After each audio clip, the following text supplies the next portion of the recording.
ప్రముఖ IAS officer Smita Sabharwal తన పదవికి రాజీనామా చేసి రాజకీయాల్లోకి రాబోతుంది అంటూ ఒక వార్త వచ్చిన నేపథ్యంలో తను ఏ పార్టీ నుంచి పోటీ చేసే అవకాశం ఉంది, అలాగే ఏ లోక్సభ నియోజకవర్గం నుంచి ఎంపీగా పోటీ చేసే అవకాశం ఉందంటూ కూడా ఇప్పుడు సర్వత్రా చర్చనీయాంశంగా మారింది. ఈ నేపథ్యంలో అసలు ఆవిడ నిజంగా ఎంపీగా పోటీ చేయబోతుందా, ఆవిడ నిజంగా రాజకీయాల్లోకి రాబోతుందా, వస్తే ఏ పార్టీ నుంచి ఎంపీగా పోటీ చేసే అవకాశం ఉంది అనే అంశాలకు సంబంధించి మనతో మాట్లాడేందుకు ప్రముఖ సీనియర్ జర్నలిస్ట్, ప్రముఖ రాజకీయ విశ్లేషకులు సిఎస్ రావు గారు మనతో ఉన్నారు. ఆయనతో మాట్లాడదు. సార్ నమస్తే. సార్ నమస్తే కృష్ణ. సార్, స్మితా సబర్వాల్ రాజకీయాల్లోకి రాబోతుంది, తన పదవికి రాజీనామా చేయబోతుంది అంటూ కూడా ఒక వార్త వచ్చిన నేపథ్యంలో ఏంటి అసలు స్మితా సబర్వాల్ ఏ పార్టీలో జాయిన్ కాబోతుంది, ఏ పార్టీ నుంచి లోక్సభ బరిలో నిలవబోతుంది అనేది ఇప్పుడు సర్వత్రా చర్చనీయాంశంగా మారింది. ఏంటి సార్, నిజంగా ఏ లోక్సభ నియోజకవర్గం నుంచి ఆవిడ ఎంపీగా పోటీ చేయబోతుంది, నిజంగా అసలు ఆవిడ ఎంపీగా పోటీ చేయబోతుందా అంటే ఏం చెప్తారు సార్? ఒకటేంటంటే లోక్సభకు పోటీ చేయబోతున్నారా అంటే ఇప్పుడు జరుగుతున్నటువంటి పరిస్థితులను బట్టి ఖచ్చితంగా రాజకీయాల్లోకి ఆవిడ వచ్చేటువంటి అవకాశం ఉంది అనేటువంటి అభిప్రాయం కలుగుతుంది. ఆ అభిప్రాయాన్ని సోషల్ మీడియా వేదికగా చాలామంది కూడా వ్యక్తం చేస్తున్నారు. సో ఇన్ కేసు రాజకీయాల్లోకి వస్తే కనుక ఆమె ఏ పార్టీ తరఫు నుంచి లోక్సభకి పోటీ చేసే అవకాశం ఉంది అనేది నెక్స్ట్ క్వశ్చన్. సో ఏ పార్టీ ప్రస్తుతం, ఏ పార్టీ ఆమెకి అందుబాటులో ఉంది, లేదంటే ఏ పార్టీ ఆమెను కావాలనుకుంటుంది అనేటువంటి ఒక క్వశ్చన్ వేసుకుంటే డెఫినెట్గా అది బీఆర్ఎస్ పార్టీ అవుతుంది. ఎందుకంటే బీఆర్ఎస్ పార్టీ ప్రభుత్వంలో ఆమె సుదీర్ఘకాలం పాటు పనిచేశారు. ప్లస్ బీఆర్ఎస్ పార్టీ చేసినటువంటి అభివృద్ధి కార్యక్రమాల్లో ఆమె భాగస్వాములు. అందుకే ఆమె చేసినటువంటి ట్వీట్లో కూడా నేను గర్వంగా ఫీల్ అవుతున్నాను, తెలంగాణ అభివృద్ధిలో నేను భాగస్వామురాలను అయినందుకు నేను గర్వంగా ఫీల్ అవుతున్నాను అని చెప్పి ఆవిడ ట్వీట్ చేశారు. సో ఈ 10 సంవత్సరాల పాటు నేను తెలంగాణ అభివృద్ధిలో భాగస్వాములు అయ్యానని చెప్పి ఆవిడ ఆ ట్వీట్ ద్వారా వ్యక్తం చేశారు. అంటే అధికారంలో ఉంది ఎవరు 10 సంవత్సరాలు? BRS party. BRS party chief KCR సీఎంగా ఉన్నప్పుడు ఈమె సీఎం ఆఫీస్లో సెక్రటరీగా పనిచేశారు, స్పెషల్ సెక్రటరీగా పనిచేస్తున్నారు. అంటే కీలకమైనటువంటి పోస్టులో పనిచేశారు. సో ఇప్పుడు ప్రభుత్వం మారిన తర్వాత ఆమె దూరంగా ఉంటున్నారు కాబట్టి రాజకీయాల్లోకి వస్తారని చెప్పి అనుకుంటున్నారు. రాజకీయాల్లోకి వస్తే కనుక ఏ పార్టీ అంటే ఇమీడియట్గా గుర్తొచ్చేది ఏంటి? BRS party. ఎందుకంటే బీఆర్ఎస్ పార్టీ నుంచి ఆమె వస్తారని. దానికి కారణం ఏంటంటే కల్వకుంట్ల ఫ్యామిలీ అలాగే స్మితా సబర్వాల్ ఫ్యామిలీ ఒక స్నేహపూర్వకమైనటువంటి వాతావరణం అలాగే సన్నిహితమైనటువంటి బంధం ఏర్పడింది గత 10 సంవత్సరాల నుంచి కూడా. ఆమె మీద కలెక్టర్గా పనిచేసినప్పటి నుంచి కూడా ఈమెకు తెలంగాణ రాష్ట్రం ఏర్పడినప్పుడు సంబరాలు చేసుకొని తన ఓన్ స్టేట్కి స్వాతంత్ర్యం వచ్చినట్టు ఆమె ఫీల్ అయిపోయి సంబరాలు చేసుకున్నారు. ఆ రోజు నుంచి కూడా కల్వకుంట్ల ఫ్యామిలీకి స్మితా సబర్వాల్ ఫ్యామిలీకి సాన్నిహిత్యం ఏర్పడింది. ఒక ఫ్యామిలీ మెంబర్స్ లాగా మెలుగుతున్నారు. సరే, ఇంకా సివిల్ సర్వెంట్గా ఎలాగో ఉన్నారు కాబట్టి ప్రభుత్వంలో కీలకమైనటువంటి భాగస్వామ్యాన్ని వాళ్ళు కల్పించడం జరిగింది. సో ఇప్పుడు ఉన్నటువంటి పరిస్థితుల్లో ఆల్రెడీ అధికారాన్ని కోల్పోయినటువంటి బీఆర్ఎస్ పార్టీ రాబోయేటువంటి లోక్సభ ఎన్నికల్లో తన సత్తా ఏంది నిరూపించాలని చెప్పి వాళ్ళు ఆల్రెడీ ఇప్పటికే వ్యూహాలు రచిస్తున్నారు. ప్రశాంత్ కిషోర్ వ్యూహాలు అమలవుతున్నాయి. ఆ ప్రశాంత్ కిషోర్ వ్యూహాలన్నీ కూడా 2024లో జరిగేటువంటి లోక్సభ ఎన్నికల కోసమే. సో ఇప్పుడు మొత్తం 17 లోక్సభ స్థానాలు ఉన్నాయి తెలంగాణలో. ఈ 17 లోక్సభ స్థానాల్లో కనీసం 12 గెలుచుకోవాలి, 10 నుంచి 12 గెలుచుకోవాలనేది బీఆర్ఎస్ పార్టీ యొక్క టార్గెట్. దాంట్లో భాగంగా ఇప్పుడు మారినటువంటి పరిస్థితుల దృష్ట్యా పొత్తుతోటి వెళ్తే బాగుంటుందా, పొత్తు లేకుండా సింగిల్గా వెళ్తే బాగుంటుందా అనే దాని మీద చర్చ జరుగుతుంది రాజకీయ వర్గాల్లో. ఇప్పుడు కొత్తగా ఏర్పడినటువంటి అసెంబ్లీని కనుక చూస్తే అసెంబ్లీ డే 1ని ప్రొటెం స్పీకర్గా అక్బరుద్దీన్ని పెట్టారు. సో ప్రొటెం స్పీకర్గా అక్బరుద్దీన్ ఒప్పుకున్న రోజే కాంగ్రెస్ పార్టీ అలాగే ఎంఐఎం రెండు కలిసి వెళ్ళే అవకాశం ఉంది అనేటువంటి ఒక టాక్ నడిచింది. ప్లస్ దానికన్నా ముందు అసెంబ్లీ ఎన్నికల కంటే ముందు కూడా అసదుద్దీన్ ఓవైసీ దాని చీఫ్, ఎంఐఎం చీఫ్ ఏమన్నారంటే కాంగ్రెస్ పార్టీ ఎంఐఎంని అంటరాని పార్టీగా చూస్తుందని ఒక కీలకమైనటువంటి వ్యాఖ్యలు చేశారు అసెంబ్లీ ఎన్నికల ముందు. ఎందుకు ఆ వ్యాఖ్యలు చేశారంటే ఇండియా కూటమి ఏర్పడినప్పుడు ఆ ఇండియా కూటమికి ఎంఐఎంను ఆహ్వానించలేదు కాంగ్రెస్ పార్టీ.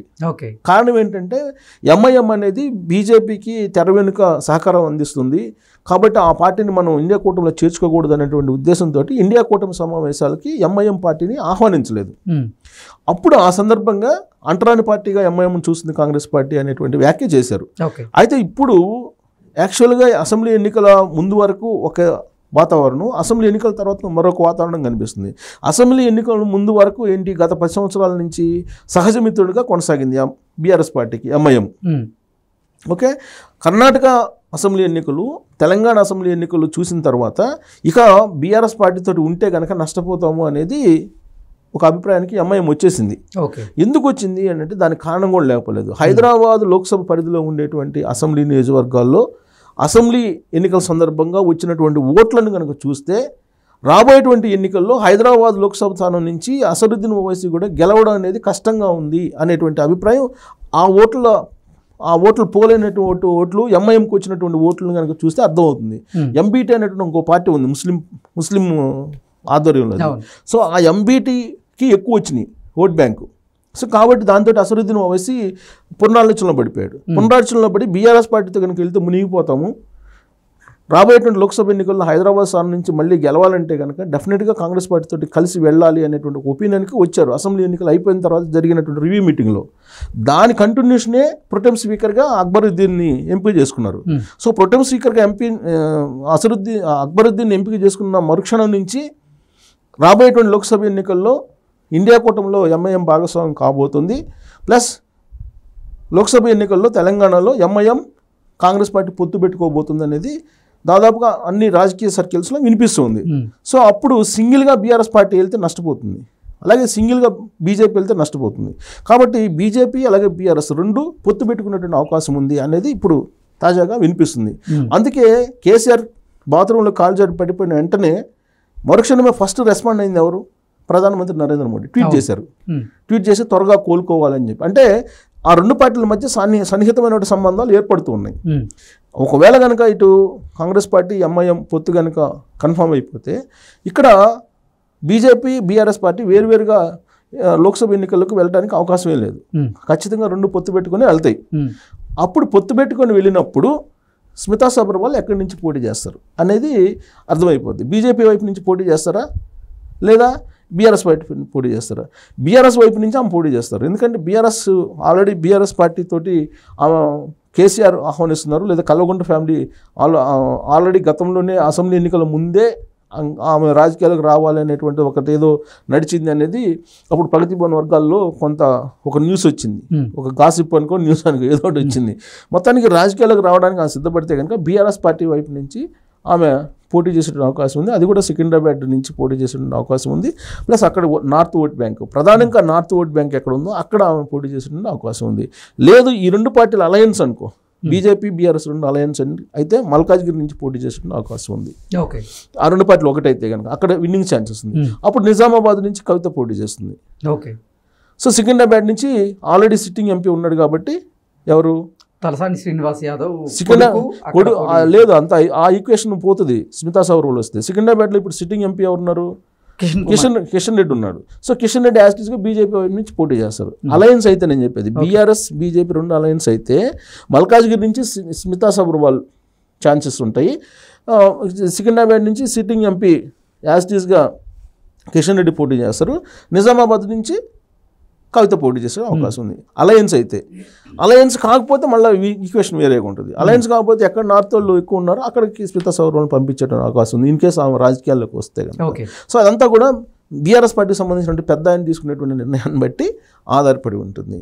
సో రాజకీయాల్లోకి వస్తే ఈ విధమైనటువంటి ఈక్వేషన్లో వచ్చేటువంటి అవకాశం ఉంది. స్మితా సబర్వాల్ రాబోయేటువంటి లోక్సభ ఎన్నికల్లో మల్కాజ్గిరి నుంచి ఎందుకు పోటీ చేయాలనుకుంటున్నారు బీజేపీ బీఆర్ఎస్ పొత్తుతోటి అంటే అది కేవలం రేవంత్ రెడ్డి మీద రాజకీయపరమైనటువంటి ఒక పైచేయిగా నిలిచేటువంటి క్రమంలోనే స్మితా సబర్వాల్ని అక్కడ నిలిపేటువంటి అవకాశం ఉందనేది కూడా రాజకీయ వర్గాల్లో నడుస్తుంది.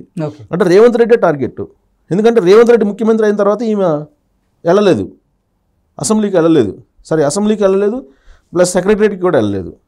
యాక్చువల్గా సమావేశాలు జరుగుతున్నప్పుడు అసెంబ్లీకి వెళ్ళాలి, అసెంబ్లీకి వెళ్ళట్లేదు, సెక్రటరీకి వెళ్ళట్లేదు. కాబట్టి ఆమె నెక్స్ట్ స్టెప్ ఖచ్చితంగా రాజకీయాల్లోకి వెళ్తుందని చెప్పి వస్తున్న ప్రచారాన్ని మనం కాదనలేము.